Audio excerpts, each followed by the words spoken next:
So thank you and a salute to Mahavir Basoya. Let's listen in to this heartwarming story.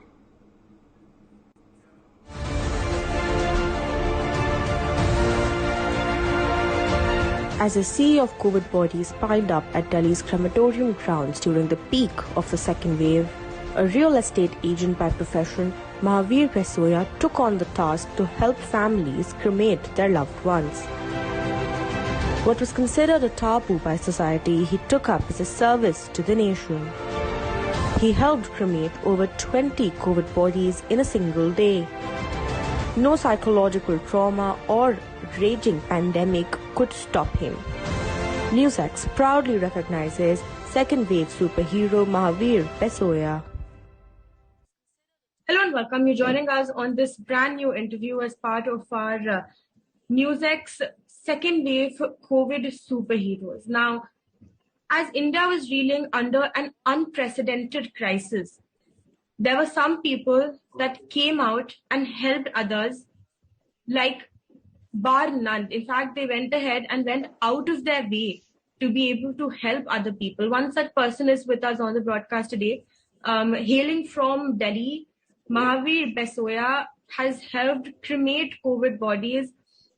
His relentless effort, of course, knows no bounds. And Mahavir ji, हम आपको बहुत बहुत तहे दिल से शुक्रिया करना चाहते हैं आपने जो सर्विस करी है दिल्ली के लिए और इस कंट्री के लिए, उसके लिए धन्यवाद।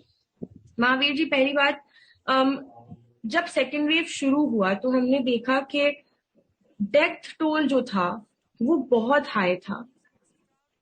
ऐसे में ऐसा क्या हुआ जिसको देखकर आपको ऐसा लगा कि आपको बाहर जाकर और हेल्प करना ही पड़ेगा, मतलब there is no other way but to go out and help people?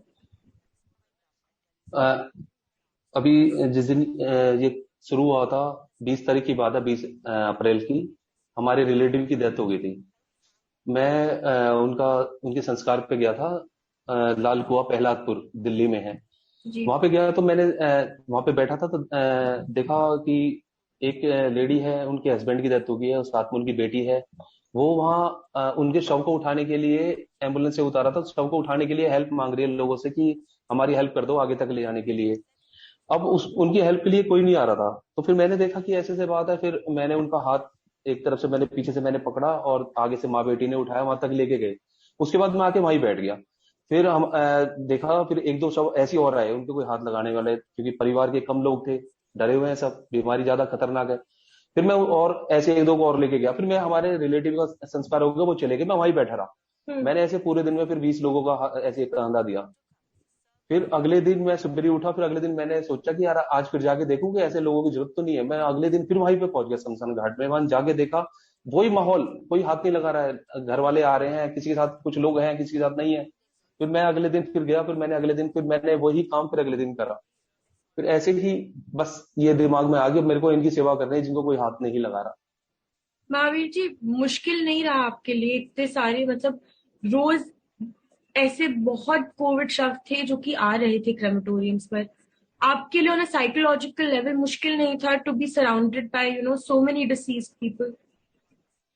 नहीं, मेरे लोगों को देखता था कि इतने डरे हुए हैं, सब डर रहे हैं, तो मेरे को ये दिमाग में था कि नहीं, मेरे को इस डर को छोड़ के इनके साथ मजबूर है, इनके साथ इंसानियत के नाते मेरे को इनके साथ खड़ा होना है। बस मेरे दिमाग में यही था कि इनकी हेल्प करनी है, चाहे कोई किसी को हाथ नहीं लगा रहा, मैं लगाऊंगा। तो मेरे दिमाग में से यही बात थी, इस वजह से फिर मैं इनके साथ वो करने शुरू करा मैंने। तो एक दिन में ऐसे कितने लोग थे जिनकी आपने मदद करी? ऐसे कितने परिवार थे जिनकी आपने मदद करी उनके लव्ड वंस को क्रिमेट करने में? मैं स्टार्टिंग में पहले मैंने जैसे लोगों के हाथ, जैसे जो कोई हाथ नहीं लगा रहा था, जब बॉडी शमशान घाट में उतरती थी तो मैं कभी कालका जी के शमशान घाट में चले जाता था, कभी प्रहलादपुर वाले में, वहां पे कोविड पूरा सेंटर बना रखा था, वहां पे कोविड वाले आ रहे थे। तो वहां पे जब मैं लोगों को जब मैं हाथ लगाने लग गया, फिर उसके बाद मैंने स्टार्टिंग में 20 लोगों को, कभी 25 लोगों को ऐसे कांधा दे रहा हूँ उठा उठा के, जिनके घर वाले सिर्फ कोई भी नहीं है, उनके साथ एक दो लोग ही हैं जो वो कर रहे हैं। फिर उसके बाद ये सिलसिला आगे बढ़ता चले गया। फिर मैंने लोगों के पास मैसेज पहुंचा, फिर उसके बाद ये और आगे ज्यादा बढ़ता है। एक दिन मैंने कम से कम 20-20 लोगों को कांधा दिया जी। और महावीर जी, जैसे कोरोना का संक्रमण जो था वो बहुत तेजी से फैल रहा था, आपको कभी डर लगा कि आपको कोविड हो सकता है या आपके फैमिली मेंबर्स को कोविड हो सकता है? नहीं, डर तो था कि इतनी महामारी चल रही है, इतने लोग डरे हुए हैं, हॉस्पिटलों में न्यूज में देखते थे कितना है। पर दिमाग में पता नहीं अलग ही फितूर घुस गया था कि नहीं, मेरे को जो भी होगा देखा जाएगा, बस इनकी हेल्प करनी है। घर वालों के डर से मैंने अलग रूम ले लिया, मैं घर पे ही नहीं जा रहा, वो अभी भी नहीं गया। मैंने अलग फ्लैट ले रखा है, फ्लैट किराए पे ले, वहां पे रह रहा हूँ मैं।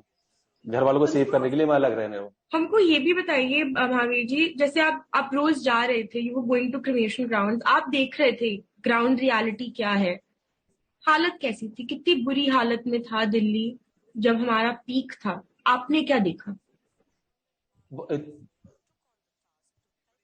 हमने न्यूज में, टीवी में, हर जगह समाचारों में देखा है कि जायदाद के लिए बच्चों को दूर होते देखा है, माँ बाप से, जायदाद के लिए भाई भाई को दूर होते देखा है, जायदाद के लिए रिश्तों को दूर होते देखा है। यहाँ तो रिश्तों को तार तार होते देखा है, कोई हाथ लगाने को तैयार नहीं हो रहा। इतने बुरी वो चल रहा था, बहुत बहुत बुरा समय, इससे बुरा समय नहीं देखा कभी। जी जी। और कभी आपको आपके मतलब परिवार वालों ने ये कहा कि अपना भी ध्यान रखो क्योंकि कोरोना चल रहा है, तो अपने बारे में भी सोचो? कभी फैमिली मेंबर्स ने ऐसा कहा कि मतलब ना जाओ बाहर, अपना ध्यान रखो पहले? मेरे बड़े बड़े भाई, मेरे जो हमेशा आदरणीय रहे हैं, मेरे बड़े भाई, मेरे मम्मी, मेरे वाइफ, सबने स्टार्टिंग में मेरे से कहा कि थोड़ा मत जाओ बाहर, इतनी परेशानी है, डरते थे। लेकिन उसके बाद जब मैं घर से बाहर जाने लग गया, मैं घर पे ही नहीं आ रहा था, मैंने घर पे फोन करके कह रहा हूँ कि मैं नहीं आऊंगा, ऐसे से मैं लोगों के परमिशन करवा रहा हूँ, मैं लोगों को कांधा दे रहा हूँ, तो करें। मेरे घर वाले मेरे को फोन करके बोल रहे हैं कि बेटे आज घर पे ना कोई ऐसे बच्चे आए थे, उनकी पिताजी की डेथ हो गई है, उनको कोई संस्कार करने वाला नहीं है, तो उनका संस्कार तू करके आ जा उनके साथ, और अपना ध्यान रखियो। घर वाले डरते थे, लेकिन मेरे को खुद घर वालों ने बड़ी सपोर्ट कर रहे हैं कि जा। कहते थे खाना का, अपने खाने का ध्यान रख, अपना ध्यान रख, सपोर्ट बहुत करते हैं मेरे को। जी। और महावीर जी, हम आपको जाने दें उससे पहले एक आखिरी सवाल। जो हुआ है देश में, जो देश ने देखा है, जो दिल्ली ने देखा है, यदि कोई एक लेसन ऐसा हो जो आपने सीखा हो, आपकी मतलब सबसे बड़ी सीख के सबके चलते जो आपने इम्पैक्ट करा है देश के लिए, लोगों के लिए जो आपने करा है, आपकी सबसे बड़ी सीख क्या रही है इससे?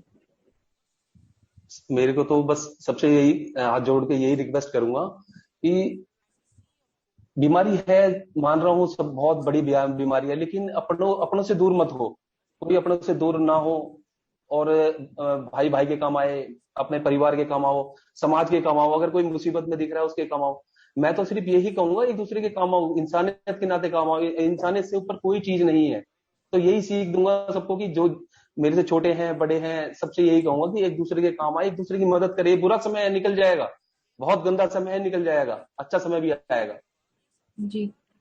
महावीर जी, हमारे साथ जुड़ने के लिए बहुत बहुत धन्यवाद। इनफैक्ट न्यूज़ की टीम की तरफ से आपने जो करा है इस महामारी के चलते लोगों के लिए, उसके लिए बहुत बहुत धन्यवाद। और more power to you Mahavir ji. Thank you, धन्यवाद। All right, that was my colleague in conversation with Mahavir Basoya.